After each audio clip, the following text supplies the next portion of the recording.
Hello friends, I hope you all are doing good. तो आज हम करेंगे फॉर्म्स इन HTML। तो देख लेते हैं फॉर्म्स क्या होता है। HTML forms are means to collect information data from the website visitors.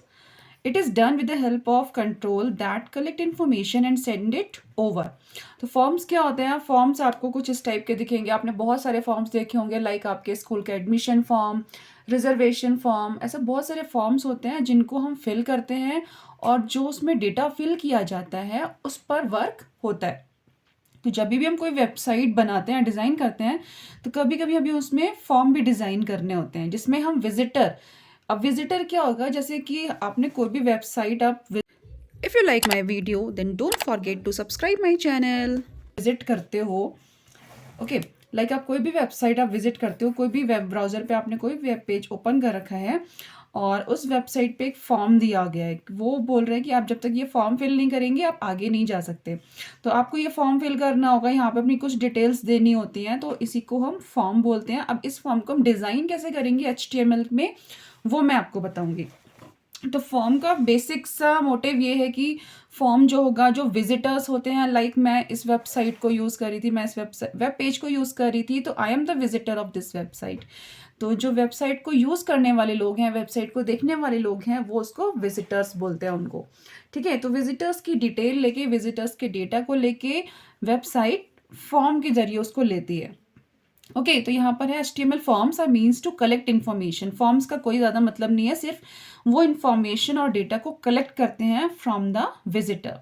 It is done with the help of controls. अब ये जो फॉर्म्स बनाते हैं उसमें होता क्या है, उसमें कुछ कंट्रोल्स होते हैं। लाइक मैंने आपको एक सिंपल सा यहाँ पे फॉर्म बनाया है, first name this text box. अभी टेक्स्ट बॉक्स क्या है? टेक्स्ट बॉक्स एक एम्प्टी रेक्टेंगल बॉक्स होता है जो जिसमें आप अपनी डिटेल फिल करते हो। लाइक यहाँ पे दिया है फर्स्ट नेम, तो हमें अकॉर्डिंगली पता चल रहा है कि फर्स्ट नेम है, तो यानी कि हमें यहाँ पर अपना फर्स्ट नेम फिल करना है। तो यहाँ पर मैं फर्स्ट नेम अगर फिल कर देती हूँ रुचि, लास्ट नेम शर्मा मैंने यहाँ पर लिख दिया है। तो ये जो टेक्स्ट बॉक्स हैं ये इस इंफॉर्मेशन को लेके जाएंगे सर्वर तक। ओके, यहाँ पे जेंडर है तो यहाँ पर मैंने रेडियो बटन लिए हुए हैं। ओके, रेडियो बटन का मतलब क्या होता है कि इन दोनों में से एक ही आप सिलेक्ट कर सकते हो। अगर आप इसको सिलेक्ट करोगे तो ये अनसिलेक्ट हो जाएगा, इसको करोगे तो ये अनसिलेक्ट हो जाएगा। क्वालिफिकेशन, यहाँ पर हमने चेक बॉक्सेस लिए। अब चेक बॉक्सेस और रेडियो बटन में क्या डिफरेंस होता है? जो चेक बॉक्सेस होते हैं उसमें आप मल्टीपल बॉक्सेस को चेक कर सकते हो, और रेडियो बटन में आप एक ही रेडियो बटन को एक टाइम पर सिलेक्ट कर सकते हो।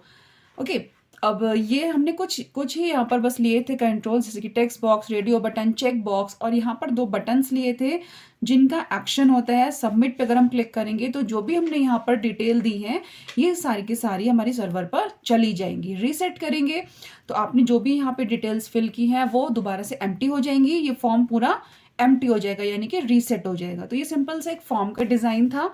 आगे आपको फॉर्म डिज़ाइन करना भी बताऊंगी। पहले देख लेते हैं कि HTML जो फॉर्म होता है वो काम करता कैसे है। लाइक यहाँ पर हमने एक सिंपल सा फॉर्म बनाया हुआ है नेम एंड पासवर्ड का। नेम लिया है। अब ये जो नेम और पासवर्ड हैं ये नॉर्मल टेक्स्ट हैं जो कि हम किसी भी वेब पेज पे आसानी से लिख सकते हैं।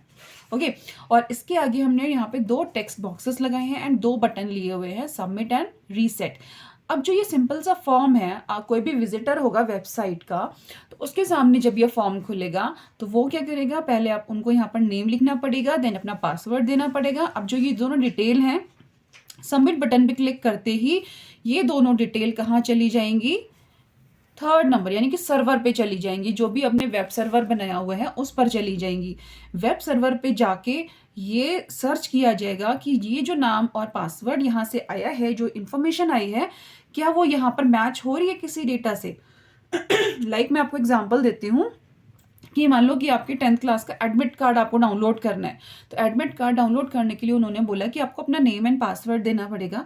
आपने यहाँ से दिया, अब ये सर्वर पे जाएगा, सर्वर पे सर्च करेगा कि क्या इस नाम और पासवर्ड से कोई एडमिट कार्ड है।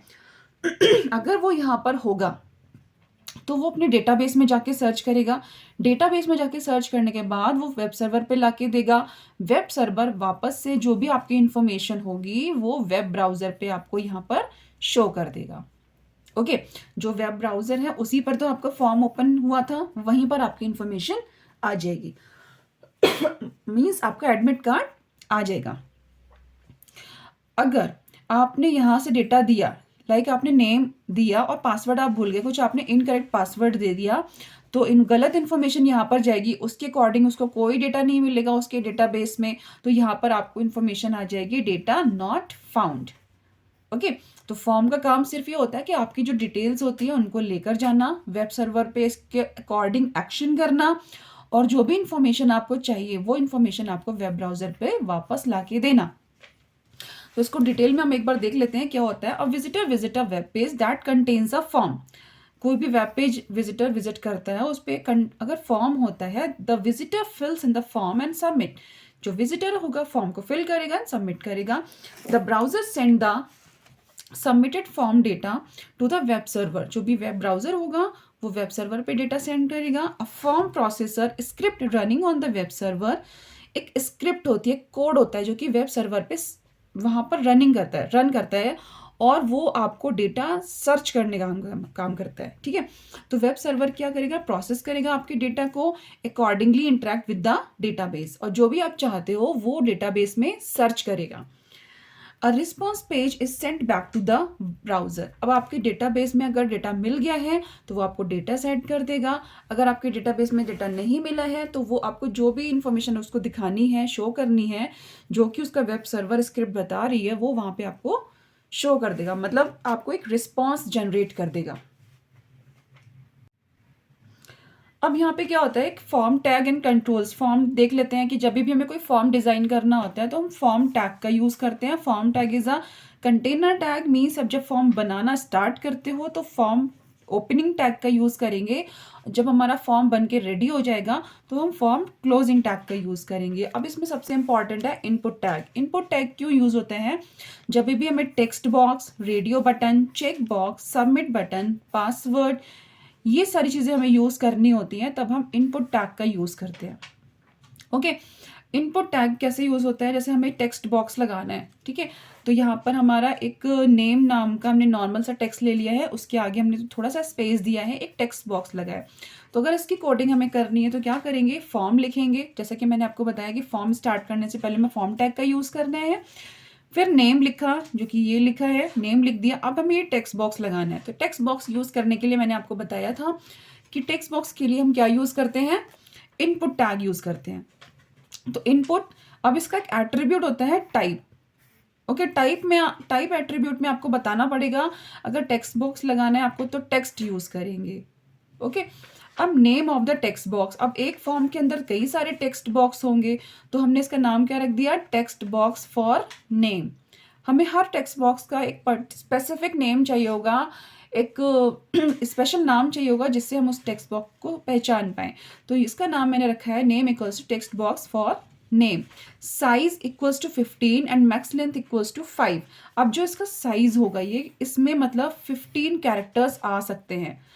आप 1 2 3 लिखना चाह रहे हो, ABCD लिखना चाह रहे हो, कुछ भी लिख सकते हो। अल्फा न्यूमेरिक वैल्यूज एक्सेप्ट करता है ये, और ये 15 वैल्यूज को एक्सेप्ट कर सकता है। बट यहाँ पे कितनी करेगा, मैक्स लेंथ 5, ये सिर्फ 5 वैल्यूज को ही एक्सेप्ट करेगा, यहाँ तक ही एक्सेप्ट करेगा, और बाकी का एम्प्टी रहेगा। और बस हमने यहाँ पे टेक्स्ट बॉक्स लगा लिया और फॉर्म को क्लोज कर दिया। ओके, अगर आपको फॉर्म से पहले और भी सारे टेक्स्ट बॉक्स लगाने हैं तो फॉर्म से पहले ही आप उनको भी लगा सकते हो। अब यहाँ पर मैंने यूज़ किया है to add radio button. Radio button क्या होता है, मैंने आपको बताया, रेडियो बटन में अगर हम मल्टीपल रेडियो बटन यूज़ कर रहे हैं तो उसमें से एक ही रेडियो बटन सिलेक्ट होगा। अब रेडियो बटन लगाने के लिए क्या करते हैं, सेम वे फॉर्म हमने टैग यूज़ किया, इनपुट टाइप। अब टाइप इक्वल्स टू क्या यूज़ करेंगे, रेडियो। अगर रेडियो बटन लगाना है तो type equals to radio, text box लगाना है तो टाइप इक्वल्स टू टेक्स्ट। अब यहाँ पर name equals to gender, value equals to male. अब यहाँ पर मैंने लिखा है नेम इक्वल्स टू जेंडर, है ना। अब जितने भी हमें यहाँ पर एक ग्रुप बनाना है, मतलब एक रेडियो और बटन्स का ग्रुप बनाना है, हमें बताना है कि ये सारे जो रेडियो बटन्स हैं ये सारे ग्रुप में हैं, और इस ग्रुप में से सिर्फ एक रेडियो बटन ही सिलेक्ट होगा। तो हमें क्या करना पड़ेगा, जितने भी रेडियो बटन हम लगाएंगे सबका जो नेम होगा वो सेम रखेंगे। देखते हैं आगे, यहाँ पर input type equals to radio, name equals to gender, value equals to male ली है। वैल्यू मतलब इसकी जो वैल्यू है, इस बटन की जो वैल्यू है दैट इज मेल, और उस अब ये रेडियो बटन तो लग गया इतनी कोडिंग से, इतनी जो हमने यहाँ से यहाँ तक जो कोडिंग की है ना, उससे सिर्फ ये रेडियो बटन लगेगा। ठीक है, इसके आगे हमें लिखना है मेल, तो इसको बंद करने के बाद हम लिखेंगे मेल।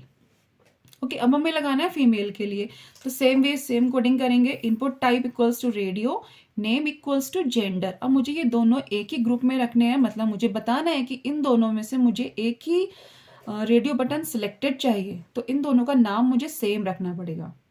ओके, अगर इनका नाम आप सेम नहीं रखोगे तो दोनों रेडियो बटन एक बार में सिलेक्ट हो जाएंगे। वैल्यू इक्वल्स टू फीमेल, और इसको हमने क्लोज किया, और ये वाला फीमेल लिखने के लिए हमने यहाँ पर फीमेल कर दिया। ओके, नाउ अब ये जो आपने इतनी सी जो कोडिंग की है, यहाँ पर हमने फॉर्म ओपन किया था, तो यहाँ पर हम फॉर्म को क्लोज कर देते हैं। टू ऐड चेक बॉक्स, अब चेक बॉक्स का काम क्या होता है, जैसे मैंने यहाँ पे लिया क्वालिफिकेशन 10th 12th, अब ये दोनों चेक बॉक्स में आप दोनों चेक बॉक्सेस को एक साथ सिलेक्ट कर सकते हो, मतलब मल्टीपल वैल्यूज को आप सिलेक्ट कर सकते हो, जो कि आप रेडियो बटन में नहीं कर सकते थे। सेम वे यहाँ पर फॉर्म यूज किया हमने, क्वालिफिकेशन, ये वाला जो क्वालिफिकेशन है वो यहाँ पर लिखा, देन लिखा है 10th लिख लिया। अब चेक बॉक्स लगाना है हमें, यहाँ पे चेक बॉक्स लगाने के लिए क्या यूज करेंगे, input type equals to check box, name equals to C1। अब हमें यहाँ पे जो नेम है ना, इसका अलग अलग देना पड़ेगा, क्योंकि यहाँ एक ही ग्रुप में नहीं है। नेम इक्वल्स टू C1, आप ये कुछ भी रख सकते हो अपने मन से। ठीक है, value equals to 10th, checked equals to checked. अभी चेक्ड का क्या मतलब है, ये डिफॉल्ट चेक्ड आएगा। जब आप वेब पेज ओपन होगा, फॉर्म ओपन होगा, तो ये पहले से ही चेक आएंगे। अगर आप इसको अनचेक करना चाहते हो तो आप इस पर क्लिक करोगे, ये अनचेक हो जाएगा। Okay, 12th input type check box, name equals to C2, value 12, checked equals to checked. अब मैंने यहाँ पे दोनों चेक बॉक्स को बाय डिफॉल्ट चेक कर रखा है। ठीक है, ये सिलेक्ट कर रखा है। अगर ये विजिटर चाहता है कि उसमें से वो उसने 10th किया हुआ है बट 12th नहीं किया हुआ, तो वो 12th को डिसलेक्ट कर सकता है। ओके, इसमें देख लेते हैं पासवर्ड बॉक्स। अब पासवर्ड बॉक्स का क्या काम होता है, input type equals to password, name equals to PWD। आप ये नेम अपनी मर्जी से कुछ भी रख सकते हो, बस उस टेक्स्ट बॉक्स को स्पेशल नेम देने के लिए हम ऐसा नेम देते हैं। ठीक है, यहाँ पर हमने यूज़ किया इनपुट टाइप पासवर्ड। अब पासवर्ड का काम क्या होता है, जब भी आप पासवर्ड बॉक्स, एक टेक्स्ट बॉक्स होगा जिसका नाम पासवर्ड होगा, उसमें आप जो भी वैल्यूज़ फिल करोगे वो हिडन वैल्यूज़ आएंगी। ठीक है, इतना काम होता है पासवर्ड बॉक्स का। अब ऐड बटन्स ऐड करने हैं अगर हमें, जैसे कि हमने यहाँ पर बटन्स ऐड किए थे, मैं आपको दिखाना चाहती हूँ, ये वाला submit and reset. In buttons को बनाने के लिए क्या करना है, सेम हमें इनपुट टैग यूज करना है, टाइप एट्रीब्यूट यूज करना है, type equals to submit, name equals to submit, value submit.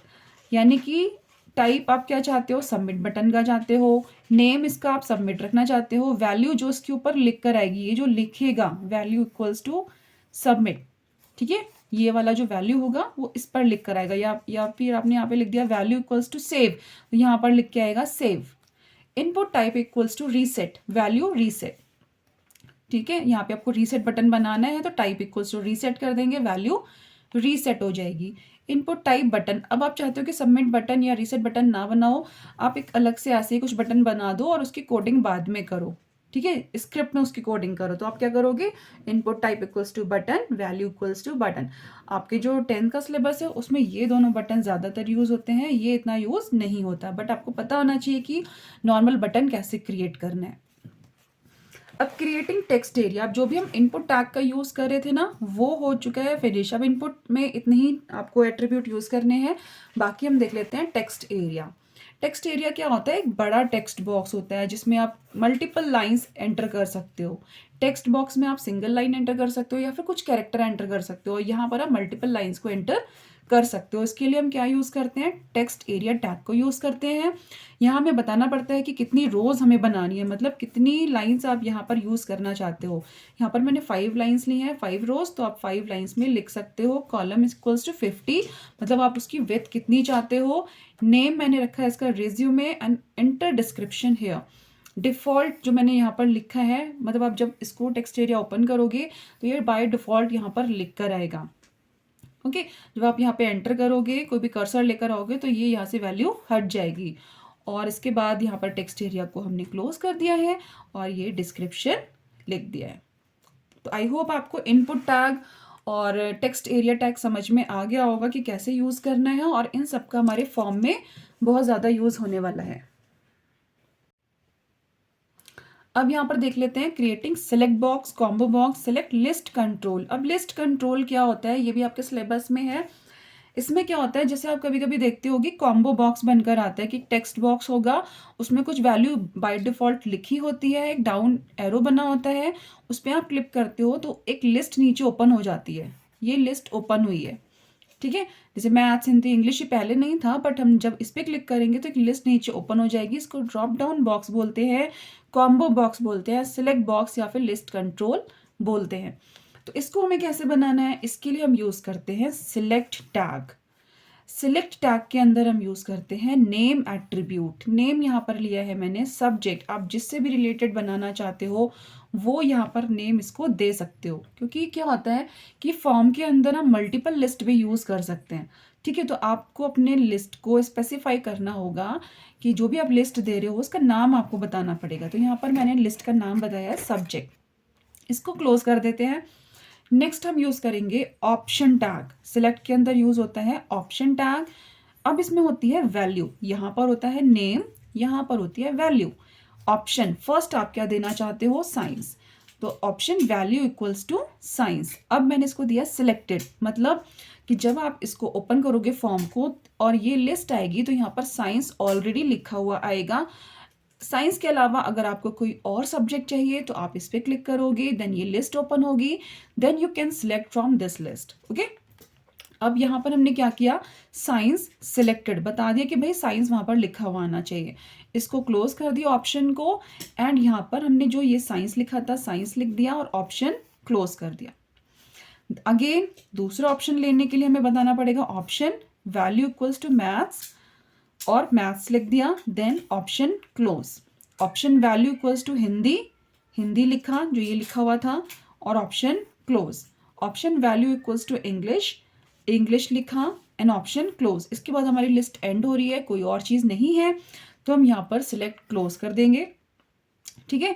तो जो लिस्ट होती है उसमें दो टाइप के टैग यूज होते हैं, first is select and other one is option. Select में यूज होता है नेम एट्रीब्यूट एंड ऑप्शन में यूज होता है वैल्यू एट्रीब्यूट। वैल्यू में जो भी आप वैल्यू देना चाहते हो उसका नाम लिख सकते हो, देन आपको अलग से लिखना पड़ेगा जो भी आप लिखना चाहते हो लिस्ट के मेंबर्स का नाम। ओके